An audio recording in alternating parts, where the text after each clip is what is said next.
পৃথিবীর ফুসফুস নামে পরিচিত অ্যামাজন জঙ্গলের গর্ভে অনেক রহস্য লুকিয়ে আছে। এই জঙ্গল এতটাই ঘন যে এখানে এমন কিছু স্থান রয়েছে যেখানে ঠিকমতো সূর্যের আলো পৌঁছতে পারে না। আর পৃথিবীর দ্বিতীয় বৃহত্তম নদী এই জঙ্গলের উপর দিয়ে বয়ে চলেছে। আর অ্যামাজন জঙ্গল এতটাই ভয়ঙ্কর এবং রহস্যজনক যে এখানে থাকা প্রত্যেকটি প্রাণী আমাদের জন্য হুমকি হতে পারে। প্রায় সময় গবেষকরা বলে থাকেন যে এই দুনিয়ার প্রায় 10% প্রাণী অ্যামাজন জঙ্গলে বসবাস করে। আর এইগুলি সেই প্রাণী যার সম্পর্কে বৈজ্ঞানিকরা এখন পর্যন্ত জানতে পেরেছে। কিন্তু গবেষকদের মতামত অনুসারে এই জঙ্গলে আরও যে কত অদ্ভুত প্রাণী এখনও লুকিয়ে আছে যার সম্পর্কে আমরা কেউই জানি না। কারণ এই জঙ্গলটা এতই বড় যে যুক্তরাজ্যের মতো 23টি দেশ এখানে খুব সহজেই ফিট হয়ে যাবে। আর প্রায় 36টা বাংলাদেশের সমান এই জঙ্গলটি। তবে অ্যামাজন নিয়ে কোনো কিছু বলার আগে বা তার বিষয়ে কিছু মন্তব্য করার আগে সবার আগে এটা বলতে হবে যে অ্যামাজন এমন একটি জঙ্গল যাকে সম্পূর্ণভাবে এক্সপ্লোর করা প্রায় অসম্ভব। আনুমানিক 55 লক্ষ বর্গ কিলোমিটার এলাকাকে সম্পূর্ণভাবে এক্সপ্লোর করা এটা কি কোনো সহজ ব্যাপার? আপনি বলুন তো, এটা কোনো দিনই সম্ভব নয়। এখানে শুধুমাত্র প্রকৃতির রাজত্ব চলে। পৃথিবীতে প্রতিনিয়ত কিছু না কিছু নতুন ঘটছেই। তবে পৃথিবী সৃষ্টি হওয়ার পর থেকে যদি কোথাও কোনো রকমের পরিবর্তন না হয়ে থাকে সেটাই হবে অ্যামাজন জঙ্গল। এই জঙ্গলের মাঝে এমন কিছু স্থান রয়েছে যেখানে প্রায় সময় বৃষ্টি হয়। অপর পাশে এই জঙ্গলে এমন জায়গা আছে যেখানে কোনো রকমের বৃষ্টি হয় না। আজকের এই ভিডিওতে অ্যামাজন জঙ্গল সম্পর্কে এমন সব অবাক করা তথ্য জানবেন যেগুলো আপনি কখনোই শোনেননি। তো চলুন বেশি কথা না বলে অ্যামাজন জঙ্গল থেকে ঘুরে আসি। Giant snake. আপনারা নিশ্চয়ই ইতিমধ্যেই জানতে পেরেছেন অ্যামাজন জঙ্গল কোনো হলিউড থ্রিলার মুভির থেকেও কম নয়, যেখানে প্রত্যেক পদক্ষেপের মৃত্যু আর রহস্য অপেক্ষা করছে। আর যেখানে পৃথিবীর সব থেকে বড় সাপের আড্ডাখানা এই জঙ্গলেই। তাহলে তো এখান থেকে বেঁচে ফেরা আরও বেশি মুশকিল। একটা সময় পৃথিবীর সব থেকে বড় সাপ টাইটানোবোয়া এই জঙ্গলে রাজ করত, যার একটি বাচ্চা ডাইনোসরকে গিলে খেতে পারত, যার লেন্থ ছিল প্রায় 60 ফুট। টাইটানোবোয়া তো এই জঙ্গল থেকে বিলুপ্ত হয়ে গেছে, কিন্তু তার ছোট ভাই অ্যানাকোন্ডা এখনও জীবিত রয়েছে।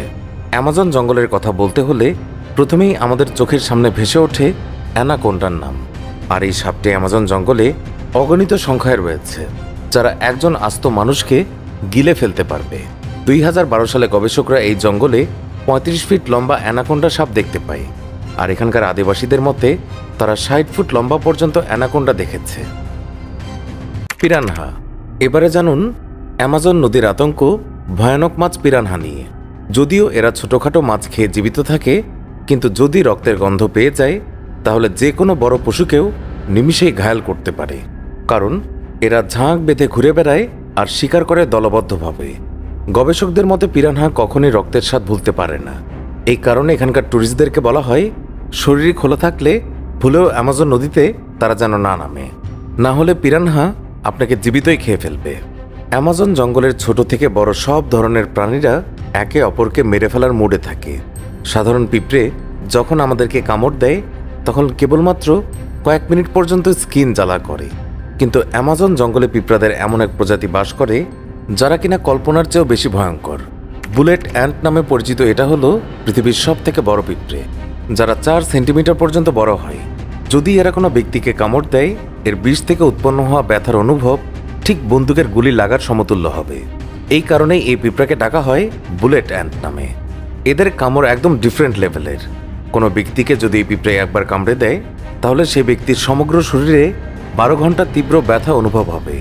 এরা এতটাই বিষাক্ত যে কিছু সময়ের জন্য ব্যক্তিকে প্যারালাইসিস পর্যন্ত করে দেয়। কিন্তু যদি একের বেশি পিঁপড়ে কামড় দেয় তাহলে সেই ব্যক্তির মৃত্যুর সম্ভাবনাও রয়েছে। শুনলে অবাক হবেন যে অ্যামাজন জঙ্গলে এমন এক আদিবাসী রয়েছে যারা এই পিঁপড়ের কামড় খাওয়াকে প্রচলিত রীতি হিসেবে মান্য করে। এই ট্রাইবরা এই গ্লাভসে এর ভেতরে বুলেট অ্যান্ট রেখে দেয় এবং তার ভেতরে 20 মিনিট হাত ঢুকিয়ে রাখে। আর এই পরীক্ষায় ব্যক্তি পাশ করতে পারলে তাকে বীর যোদ্ধা হিসেবে গণ্য করা হয়। আমরা সবাই ডাঙায় গরু দেখেছি, কিন্তু কখনো কি ভেবেছেন পানির নিচে গরু থাকতে পারে? জি হ্যাঁ, অ্যামাজনে এমন কিছুই সম্ভব যা আপনি কল্পনাও করতে পারবেন না। অ্যামাজনের নদীর একেবারে তলদেশে পানির গরু থাকে, তবে এরা বসবাসের জন্য পরিষ্কার পানি বেছে নেয়। আর এই পানির গরুর নাম দেওয়া হয়েছে অ্যামাজনিয়ান ম্যান্টি। যদিও এদের সবাইকে সি কাউ নামে চেনে। মজার ব্যাপার হলো এরাও গরুর মতো লতাপাতা খেয়ে বাঁচে। আর এদের দাঁতগুলো খুবই নরম হয়। আর খাবার খেতে খেতে এদের দাঁতও ভেঙে যায়। কি অবাক হচ্ছেন? এদের দাঁত ভেঙে গেলে সেক্ষেত্রে কি হবে? মজার ব্যাপার হচ্ছে সঙ্গে সঙ্গে আবার নতুন দাঁত গজায়। এটি অ্যামাজনের সবচেয়ে বড় স্তন্যপায়ী প্রাণী। এরা দিনের 8 ঘন্টা শুধু ঘাস খেয়েই কাটায়। এরা অক্সিজেনের জন্য প্রতি 1 ঘন্টা পরপর পানির উপরে ভেসে ওঠে।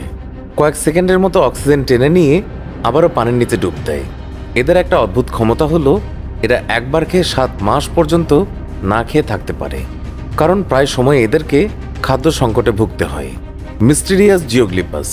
একদল গবেষক যখন অ্যামাজন জঙ্গলের উপরে ড্রোন উড়ায় তখন তারা এমন কিছু ফুটেজ ক্যাপচার করে যা ছিল খুবই অবাক করা ব্যাপার। এই জঙ্গলের মাঝে প্রায় 2000 বছর পুরনো খোদাই করা ডিজাইন তারা দেখতে পায়। বহু চৌকো আর রিংয়ের শেপের 450টি আকৃতি অর্থাৎ জিওগ্লিপস দেখতে পাওয়া যায়।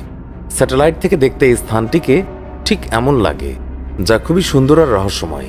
এই খোঁজের আগে বিজ্ঞানীরা মনে করত যে এই জঙ্গলে কখনোই উন্নত সভ্যতা গড়ে ওঠেনি, কিন্তু এমন একটি রহস্যময় জঙ্গলে মানব নির্মিত শিল্পকলা আজও একটি রহস্যময় ঘটনা।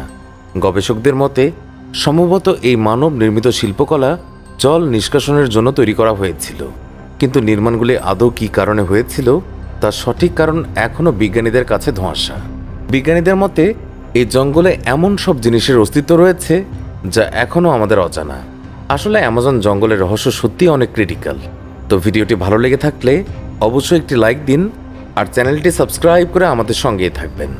তো দেখা হবে নতুন কোনো ভিডিওতে। সবাই ভালো থাকবেন। ধন্যবাদ সবাইকে।